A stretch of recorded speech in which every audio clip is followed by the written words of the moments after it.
Every April Fool's Day, my boyfriend would stage an elaborate, fake proposal as part of a prank coordinated with his best friend, Lexi. Last year, I was so caught up in the moment, heart hammering against my ribs as I reached for the ring, that I didn't notice the mechanical trap hidden in the velvet box. It snapped shut on my finger. I screamed in genuine pain. Jackson and Lexi just roared with laughter, completely oblivious to the fact that my finger was turning a bruised, sickly purple.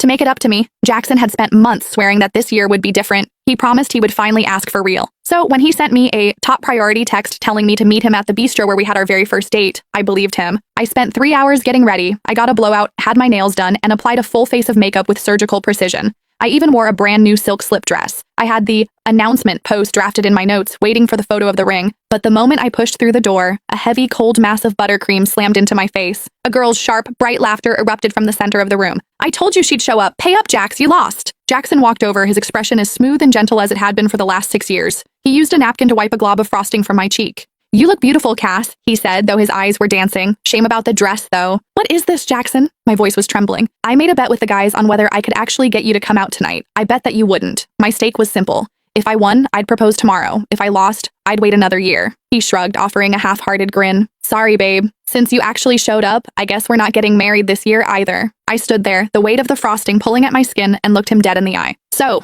you know what tomorrow is?" He laughed, dismissive. "Of course I do. Our 6-year anniversary. How could I forget?" The sticky sweetness on my face felt suffocating. In that moment, the realization hit me with the force of a physical blow. Our anniversary would always play second fiddle to a prank, and I would always play second fiddle to Lexi. I reached down and slid off the simple silver band we'd worn as a promise set since college. "Then we're done. We're breaking up." The sharp clink of the ring hitting the hardwood floor silenced the entire room. Jackson's brow furrowed. "Don't do this, Cassie. It's just a little cake. I'll help you clean it up when we get home. You know Lexi. She used to play way rougher than this. She's actually being restrained tonight for your sake." He stepped closer, his voice dropping to a low, warning hum. "I went to a lot of trouble to get everyone here. Don't make me look like the guy who's dating someone who can't handle a joke." Lexi slumped onto the velvet sofa, her face a mask of exaggerated poutiness.